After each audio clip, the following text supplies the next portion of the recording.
I should have walked away the second she said it. The way her voice slid past me like I wasn't even real, like I was just a shadow, something in the background, not worth making eye contact with. "There's no seat for you at the main table," my sister said without looking up, swirling champagne with her bridesmaids like some dollar store royalty.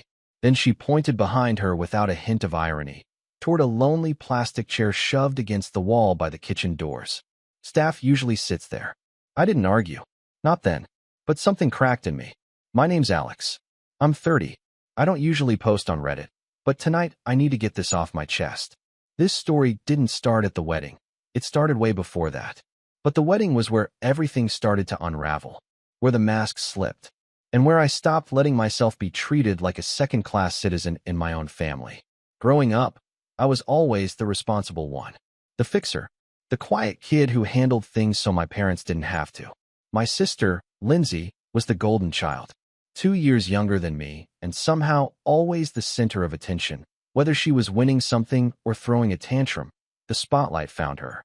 My parents used to joke, "Alex keeps the house running, but Lindsay lights it up." I used to laugh with them. I don't anymore. Our family wasn't rich, but we were comfortable. My dad worked in IT, and my mom taught middle school English. We lived in a modest house in the suburbs, had birthday dinners at Olive Garden, summer road trips to see relatives in Pennsylvania, that kind of thing. I wasn't bitter about it. I didn't need much. I liked fixing old computers, taking things apart, learning how they worked. I always figured if I stayed out of trouble and worked hard, things would balance out in the end. But here's the thing no one tells you about being the responsible sibling. Your effort becomes invisible. Your reliability turns into expectation. You do something right, and it vanishes into the background, like it was never hard in the first place. Meanwhile, Lindsay could forget to feed her goldfish for a week and somehow get praised for being so busy with cheerleading. I didn't resent her. Not really. Not until college. I got into a state school on a full scholarship. Studied engineering. I kept my grades up, worked 2 campus jobs, and even built a small freelance side hustle fixing busted laptops for students and staff. Meanwhile, Lindsay barely scraped into a private university with laughable entry requirements, and my parents co-signed a bunch of loans to send her there. She switched majors 3 times, partied every other weekend, and when she failed 2 classes in her sophomore year, my mom called me crying because she just isn't motivated like you, Alex. That was the first time I said, maybe she's not motivated because you never make her face the consequences. My mom went silent on the phone. I remember that silence more than anything she's said since. Still, I stayed in my lane. Graduated. Got a job at a decent firm doing software engineering. Lived cheap, saved aggressively, started investing.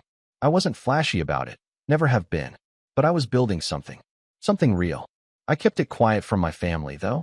I had learned early that sharing good news around Lindsay had a way of backfiring. When I bought my first condo at 26, I didn't tell them for a full month. When I did, the first thing my dad said was, "Wow, guess that engineering degree paid off." Then, after a pause, "You think Lindsay could crash with you for a bit? She just broke up with her boyfriend, and the lease is a mess." She ended up staying 6 months, rent-free, and when she moved out, she left her room a disaster. Dirty dishes, half-empty makeup bottles, a cracked mirror I still don't know how she broke. I didn't say anything. I just cleaned it up. That's what I did. That's what I always did. So when she got engaged, I was cautiously optimistic. Her fiancé, Eric, seemed decent enough. Kind of quiet, soft-spoken, a little too agreeable. But he treated her well, or so it seemed. The family made a big fuss over it. My mom hosted a huge engagement dinner. My dad gave a toast, and Lindsay basked in it like she was accepting a Grammy. I brought a bottle of wine and stayed out of the way. That's how I handled family events. I showed up, smiled, and counted down the minutes until I could go home. At some point during dessert, Lindsay turned to me and said, "You're gonna love the venue. It's stunning. Very exclusive. We're not doing a huge wedding, just close friends and family." Then she added, with a little smirk, "But no plus ones unless you're actually dating someone. No random guests." I wasn't even seeing anyone at the time, so I nodded and let it slide. But something about her tone, dismissive, almost smug, stuck with me. Then came the planning. Or rather, the deluge of group chats, spreadsheets, wish lists, and passive-aggressive texts from my mom about how it would mean the world if you could help your sister with the flower arrangements. Somehow, despite not being in the wedding party, I was roped into half the errands. Pick up custom napkins, drive across town to check out a bakery, rewire some lights in the reception hall because the planner was charging way too much. I didn't complain. Not really. But the night before the wedding, something shifted. We were at the rehearsal dinner. Everyone was drinking, laughing, taking selfies. Lindsay was in full bride mode, wearing a white cocktail dress like she was already walking down the aisle. She made a toast, thanked her bridesmaids, thanked our parents, thanked Eric's family. Then, turning to me, she raised her glass and said, "And of course, my big brother, who's been a total lifesaver. We should have made him the wedding planner, honestly." Everyone laughed. I smiled. But then she added, "Though we had to rein him in a bit, he wanted to add Ethernet ports to the venue. Such a tech nerd." Laughter again. Louder this time. I laughed too, but it felt hollow. The kind of laugh you give when you've been made into a joke in front of people who don't really know you. That night, I couldn't sleep. I kept thinking about all the times I had bent over backward for her, all the weekends I'd given up, the money I'd spent, the effort, and how it all amounted to a punchline at her dinner. Still, I told myself to let it go. It was her day. She was under stress. People say dumb things. Just get through the wedding and move on. Then came the wedding day. I showed up on time, wearing the suit I had tailored just for the occasion.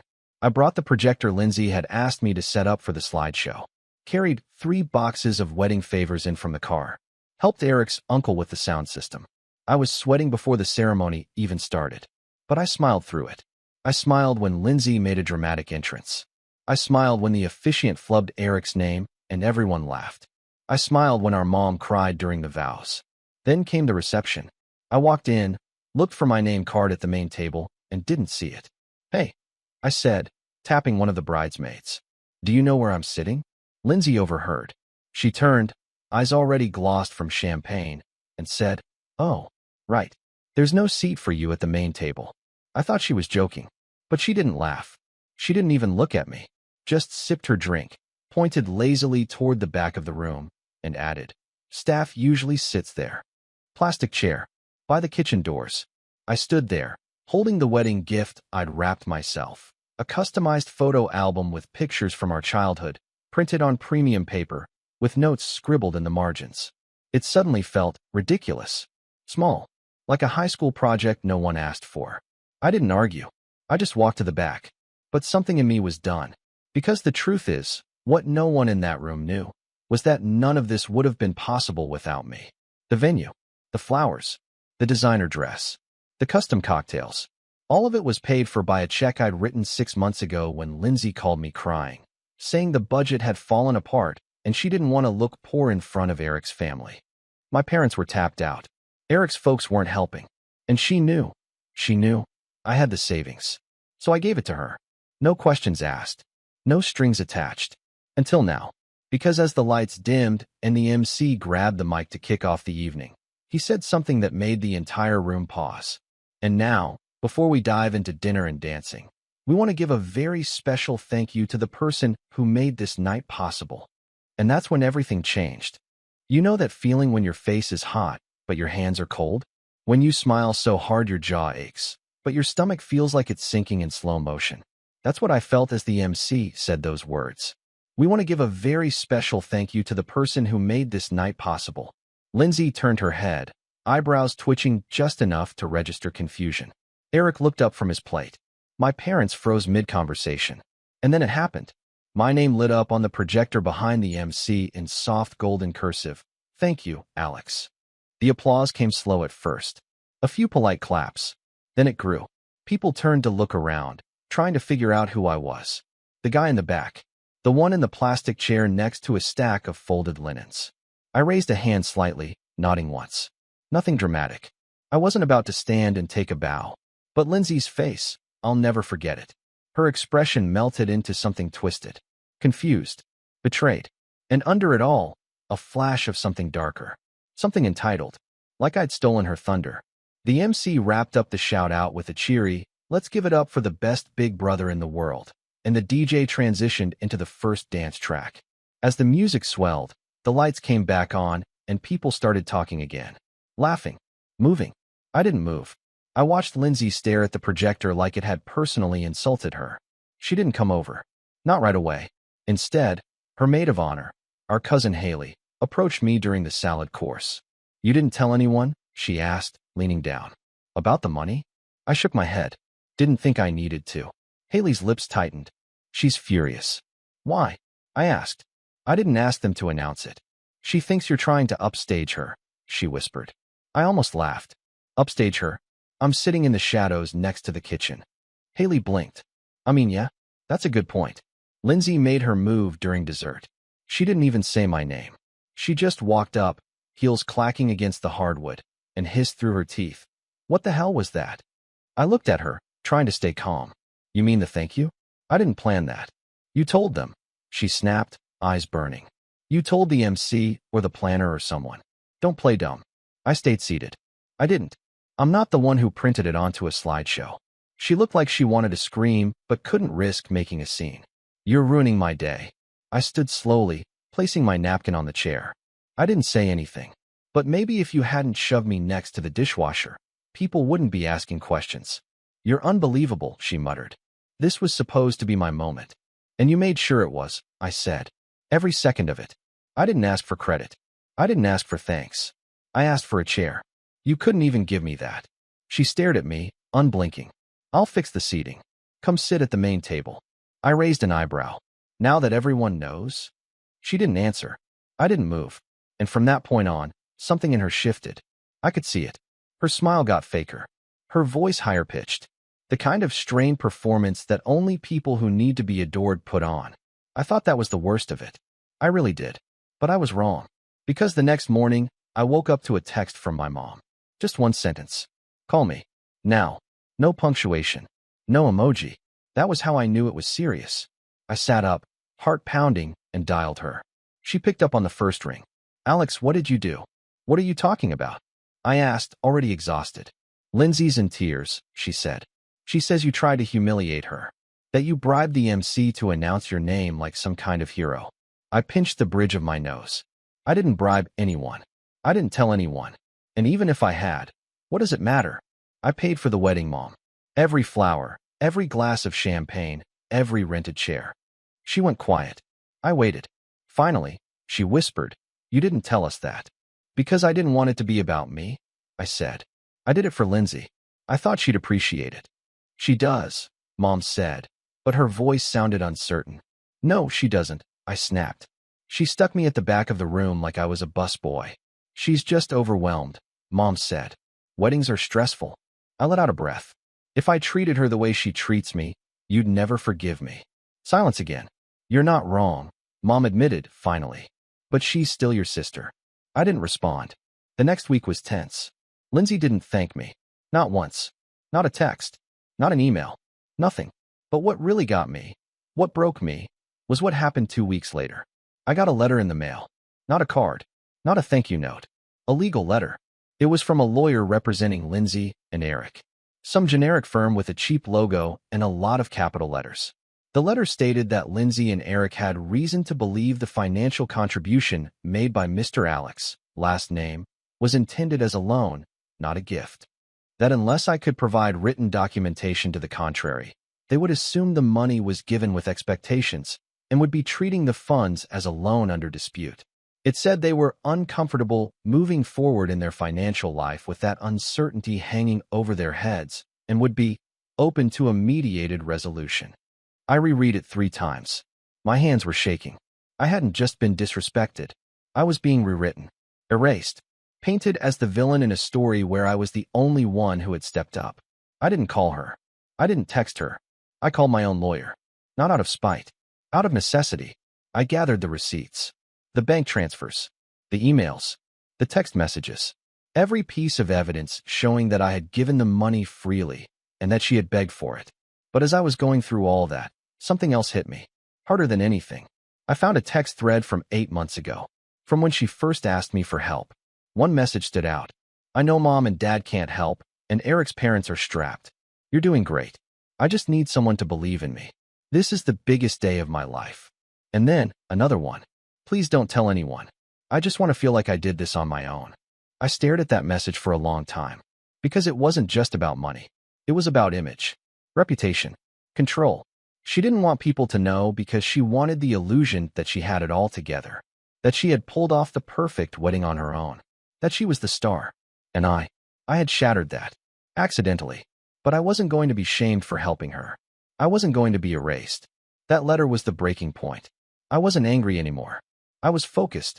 I didn't want revenge. Not in the petty sense. But I wanted the truth to come out. And once it did, I wanted to make sure she never had the power to rewrite me out of the story again. So I started preparing something. Something she wouldn't see coming. Something quiet. Surgical. But before I could finish it, something happened that blew the lid off everything. Something that changed how the whole family saw her. And it started with a phone call from Eric. One that would take this from personal to nuclear. The voicemail came on a Thursday night, just after 10 p.m. I almost didn't check it. I'd silenced my phone for the evening and was halfway through boiling water for pasta when I saw the missed call from Eric. I stared at the screen for a moment, confused. We'd barely ever spoken one-on-one. In fact, the last time we'd interacted was at the wedding, when he gave me an awkward side hug and thanked me for helping out with the tech stuff. The voicemail was short, just a few words, his voice low and shaky. Hey, Alex. I think we need to talk. I didn't know. I swear I didn't know. Can you call me back when you can? I let the water boil over before I moved. Something about the way he said it, like he'd uncovered something rotten, sent a chill down my spine. I didn't call him back that night. Instead, I sat on my couch, phone resting on the coffee table, and just stared at the wall while the hum of my air conditioner filled the silence. I'd been so locked in on protecting myself, gathering receipts, drafting timelines for my lawyer, that I hadn't thought about what might be happening inside their marriage. I'd assumed Eric was just another extension of Lindsay, complicit, silent, entitled by proximity. But that voicemail cracked something open. The next morning, I called him. Hello. His voice was groggy, like he hadn't slept. It's Alex. Oh yeah? Thanks for calling back. There was a pause. Then he said it. I saw the letter. I didn't say anything. I waited. She didn't tell me she was sending it, he added. She asked me to sign some documents a few days ago. Said it was a prenup clarification thing. I trusted her. My stomach turned.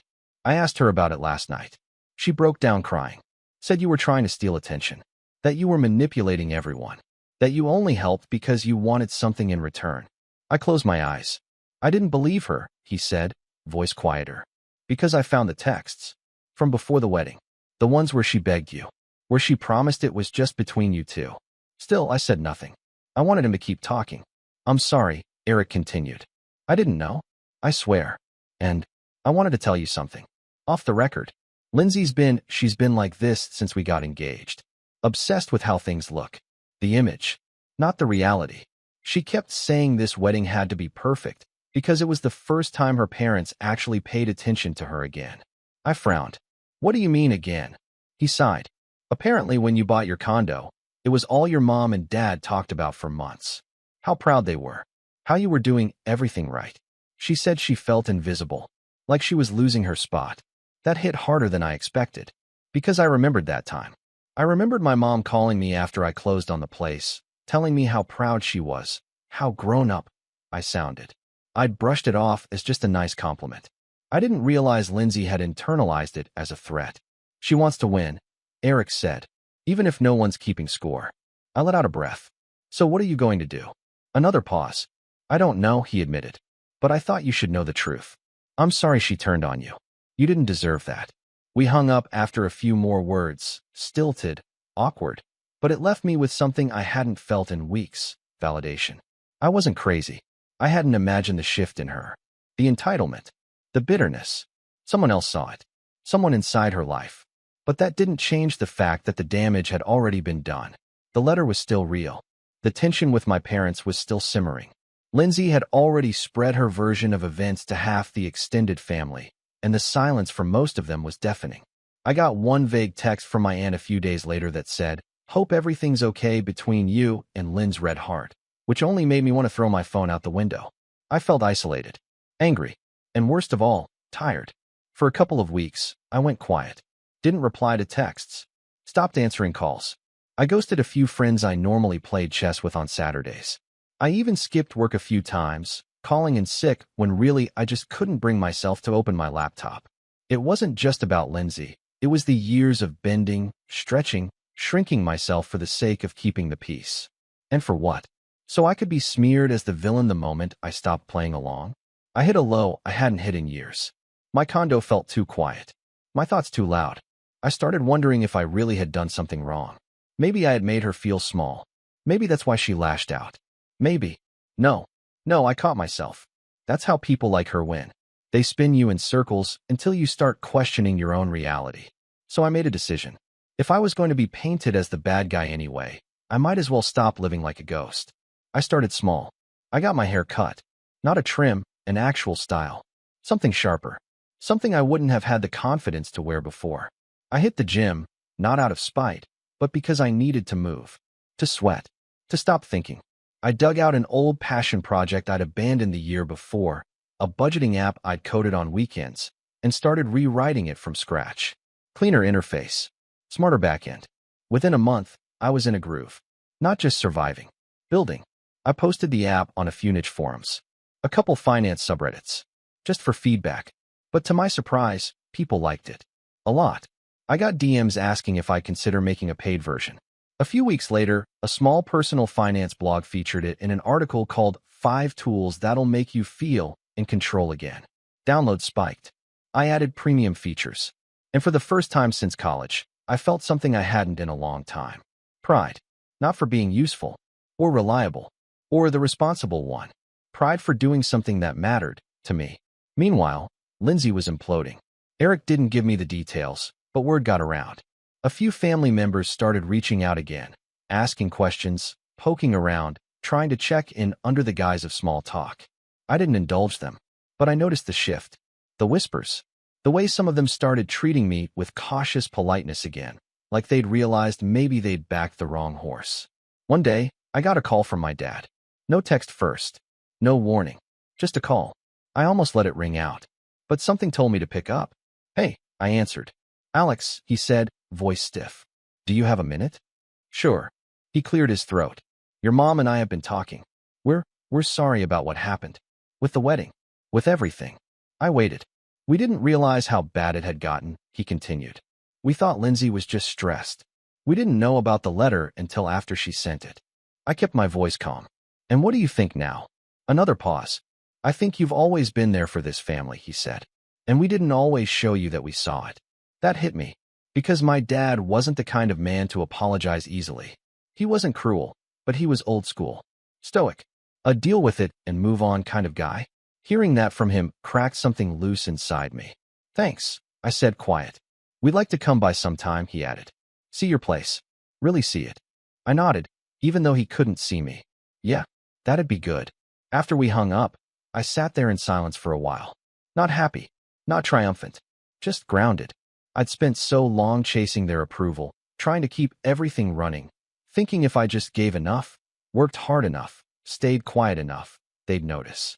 But it wasn't until I stopped trying, until I focused on myself, that they finally did. And that was just the beginning. Because while Lindsay thought she'd buried me with that letter, she'd only planted the seed.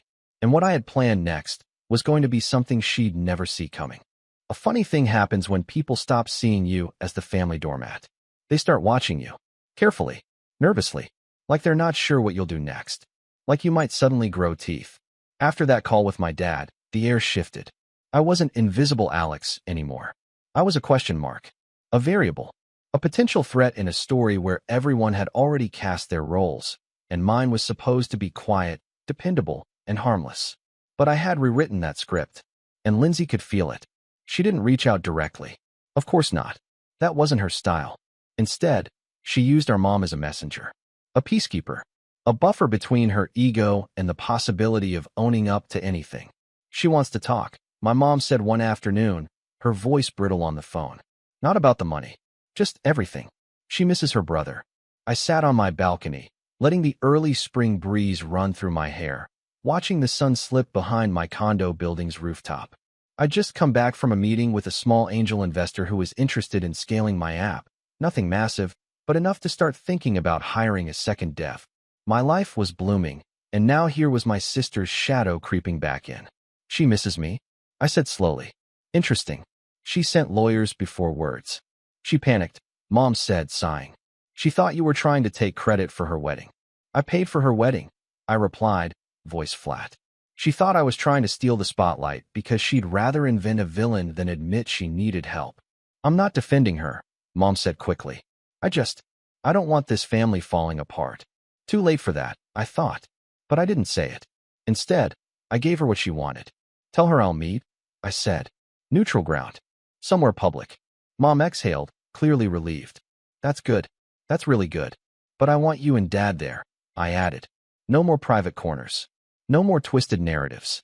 If we're doing this, it's with witnesses. Mom hesitated. Then, okay, I'll set it up. We met at a quiet Italian restaurant 2 towns over.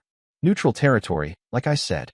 A place with cloth napkins and low lighting and no chance of anyone making a scene. I showed up 10 minutes early, as usual. Ordered a coffee, sat by the window, and waited. They arrived as a group. Lindsay leading the pack, dressed like she was doing damage control for a fashion blog. Oversized sunglasses, high-waisted beige trousers, a blazer that probably cost more than my old car. Eric trailed behind her like a nervous dog. My parents brought up the rear. She took off her sunglasses as she sat down, and for a moment, I thought I saw something real flicker behind her eyes. Not guilt, not remorse, just uncertainty. Hey, she said softly. Hey, I replied. The silence stretched. My dad cleared his throat. So, Lindsay began, smoothing her blazer. I wanted to talk. Face to face. I feel like things got out of hand. I waited. She glanced at Eric, then back to me. I didn't mean to hurt you, she said. I felt so much pressure. With the wedding. With expectations. Everyone kept asking how we were pulling it off. I got scared people would think we were mooching off you. But you were, I said. Calm. Controlled. She blinked. I know. But I didn't want it to look that way. My dad shifted uncomfortably. My mom said nothing. You asked me to keep it quiet, I said. And I did. You told me you wanted it to feel like you'd earned it, and I respected that. But then you shoved me to the sidelines and treated me like help. That wasn't, she started. It was, I cut in. You don't get to rewrite it. Eric looked down at his hands. Lindsay folded her arms. I was embarrassed, she said finally. I didn't want people to think I needed my big brother to bail me out again. I tilted my head. When exactly was the first time I bailed you out? You make it sound like a pattern. Her face flushed. College. Rent. That time I stayed at your place. I laughed, sharp and humorless.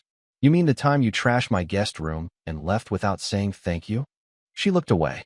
I leaned forward, my voice dropping. I'm not here to argue. I'm not here to get an apology. I just want to make something clear. I'm done playing the quiet support act in the Lindsay show. My mom started to say something, but I held up a hand. I'm not cutting you off, I added. But I am setting boundaries. No more favors. No more secret bailouts. And if you ever try to weaponize a lawyer against me again, we're done. Lindsay opened her mouth, closed it, and for the first time, I saw something new on her face. Fear. Not of me. Of losing control. The meeting ended in uneasy silence. No hugs. No resolution. Just nods and murmurs and a quiet understanding that the balance of power had shifted. And that's when I started planning. Not revenge in the traditional sense. I wasn't looking to destroy her life. But I wanted something better. A reckoning. A moment where she'd be forced to sit in the truth, my truth, for once. Not her version. Not her spin. The real story, told where it mattered most. And I knew exactly when it would happen. You see, my parents had an anniversary coming up. Their 35th. Lindsay, in one of her more recent text messages to Mom, had offered to host the party. She wanted it to be classy. Sophisticated. Like a mini wedding, but less pressure. Mom had gushed about it to me on the phone. She's really stepping up, she said. Trying to make things right. I said nothing at the time, but a plan started forming. I reached out to a few of my parents' oldest friends. A couple aunts and uncles. People who still saw me as the tech-savvy, quiet one, and didn't know much about the wedding fallout. I offered to help coordinate the AV setup for the party, photos, video messages, a highlight reel. Everyone loved the idea. Then I reached out to Eric. He didn't hesitate. I'm in, he said. Whatever you need. We met for coffee 2 weeks before the party. He looked worse for wear. Pale, jittery, like someone who'd been sleeping with one eye open. But he was clear-headed. She doesn't know I'm helping you, he said. And if she finds out, she won't, I promised. We made a list. Photos, screenshots, messages. Not malicious. Not cruel, just truthful. I crafted a short, tasteful video, a timeline, really, showing my parents' journey through the years. Milestones, family moments, achievements. Sprinkled in were quiet nods to the people who'd helped behind the scenes. One slide read, "To those who lifted others without ever asking for credit." Then a series of photos. Me helping Dad patch the roof. Me setting up Mom's new laptop. Me holding a baby Lindsay at her first birthday party. No voiceover. No name tags. Just images. But the final frame said it all. Some heroes don't need a spotlight. But sometimes they deserve one anyway. Cue soft music. Fade out. I didn't sign it. I didn't announce it was mine. But people would know. And Lindsay? She'd know most of all. Because for once, I wasn't trying to disappear. I wasn't downplaying my role. I was standing in it. Calm, clear, and unbothered by her reaction. The night of the party, I stood in the back, drink in hand, watching her flutter around in a fitted navy dress, laughing too loudly, greeting guests like a politician. Eric stood beside me. "She thinks she's running this," he muttered. I smiled. "Let her." That makes the moment hit harder. He looked at me, curious. "You sure this isn't petty?" I shook my head. "It's not about pettiness. It's about balance. Because the thing about truth, it doesn't need to shout. It just needs to be heard once." And in about 15 minutes, it would be. The party started just as you'd expect. Fake smiles, modest wine, and half-hearted toasts recycled from years past. It was held in a rented garden hall with string lights draped across exposed beams, glass lanterns lining the walkway, and those overpriced grazing tables Lindsay loved to brag about. Her fingerprints were on everything, from the color-coded seating chart to the gold foil napkins printed with cheers to 35 years. And sure, the guests were impressed. She floated through the room like a politician on election night, air-kissing cheeks and accepting compliments like she'd cooked every canopy by hand. My mom beamed, soaking in the attention. My dad wore the same stiff smile he always did during family events, holding a tumbler of something brown and quiet. I stayed in the back. I didn't want the spotlight. I just wanted her to feel it when it turned on someone else. As the evening wore on, Lindsay began orbiting closer and closer to the AV table, probably making sure everything was in place. She gave me a tight-lipped smile when she passed, the kind you give a coworker you're trying not to fight with at the holiday party. I gave her a nod and kept typing, adjusting the final cues. Eric stood nearby, pretending to check his phone. He'd been tense all evening, ever since we arrived separately and played our parts. But now he was watching her. Closely. "Showtime in 10, I murmured to him. He just nodded. At exactly 8 p.m., the lights dimmed slightly. A gentle clinking of glasses brought everyone's attention to the projector screen hanging above the head table. Lindsay stood at the front, mic in hand, ready to introduce this special surprise video. She thought it was a montage she had approved, edited by one of her friends from work. Something generic, safe, and flattering. Something that reflected her taste. But I had gotten there first. She smiled at the room. "I just want to take a moment to celebrate the best parents in the world. Everything I know about love, commitment, and family, I learned from them. This is a small tribute. Enjoy." She nodded to me, giving the go-ahead. I pressed play. Soft music swelled. Familiar photos faded in. Mom and Dad in their wedding outfits, holding baby Lindsay. Then came a slide from their first house. Peeling paint. Dad shirtless on a ladder while I stood at the base holding a bucket, maybe 10 years old. A few guests chuckled. Then more pictures. Me fixing the fence at 17, setting up a Christmas tree while Lindsay sat on the couch texting, me adjusting Mom's Wi-Fi router during her online teaching days. The music shifted to something warmer. The slideshow rolled through holidays, birthdays, and blurry candids of me holding the camera. Always in the background. Always helping. Then came the text slide. To the ones who give quietly. Who carry the weight without asking for thanks. Lindsay shifted. Her smile faltered. The next few slides were subtle. A photo of me handing Mom a wrapped gift on her 50th. A screenshot of a bank transfer labeled Wedding Venue. Alex, with the amount blurred just enough to raise eyebrows. A still from the wedding itself. Me, behind the projector, setting up equipment while the bridesmaids posed for photos. Then came the final frame. Just text, in gold script on a black background. Some people build the stage. Others take the bow. Tonight, we thank the one who built it. Then, silence. For 3 full seconds, not a single person moved. Then someone clapped. Just one. I think it was Aunt Marcy. Then another. And suddenly the room erupted. The applause was thunderous. Genuine. People turned to look around, trying to spot me. I didn't stand. I didn't wave. I just sat there, still, letting it happen. Lindsay was frozen. Her cheeks were pale. Her hands gripped the mic like it might run away. She tried to speak, but nothing came out. Mom stood up, dabbing her eyes. She walked straight across the room and hugged me. Tight, like she hadn't hugged me in years. Then Dad followed. He didn't say anything, but he clapped me on the back twice. And in that moment, I realized something. This was never about humiliating her. It was about reclaiming my place. But Lindsay, she couldn't handle it. The second the attention shifted, she panicked. She whispered something to Eric, who just shook his head. That set her off. I didn't hear what she said, but I saw the venom in her face. And then, in front of everyone, she stormed off the stage. People glanced around uncomfortably. My mom tried to smooth things over by proposing a toast. The party carried on, awkwardly at first, then with increasing warmth as the open bar worked its magic. But the damage was done. She'd made her choice, attention or dignity. She couldn't have both. Eric found me near the back patio an hour later. He looked lighter somehow, like someone who had been holding their breath for too long and had finally exhaled. She cornered me in the car, he said. Said I betrayed her. That I let you steal her moment again. I raised an eyebrow. Did you? I don't think so, he said. But even if I did, I'm not sorry. We stood there a while, watching fireflies blink in the trees. She's not gonna forgive this, he added. I shrugged. That's not up to me. He looked at me, his expression unreadable.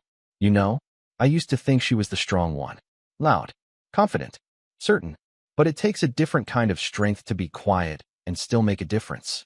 I didn't know what to say to that, so I just nodded. A few weeks passed. Lindsay went dark. No calls. No texts. She didn't return my mom's messages. Eric moved into a short-term rental. He said it was temporary, but I knew better. He'd seen her without the filters now. Seen what it cost to stay in her orbit. Word got around. Extended family started reaching out again. Curious, nosy, trying to figure out what happened. I kept it vague. Let the slideshow speak for itself. I didn't need to retell the story. I didn't need to fight anymore. The truth had done the job. Mom invited me over for dinner one night. Just the two of us. She cooked my favorite, chicken parmesan, even though I hadn't asked. Halfway through the meal, she put her fork down and said, I watched the video again. I looked up. I didn't realize, she whispered, how much you were there. All those years. All those moments. I didn't respond. Because what do you say to that? I'm sorry, she said.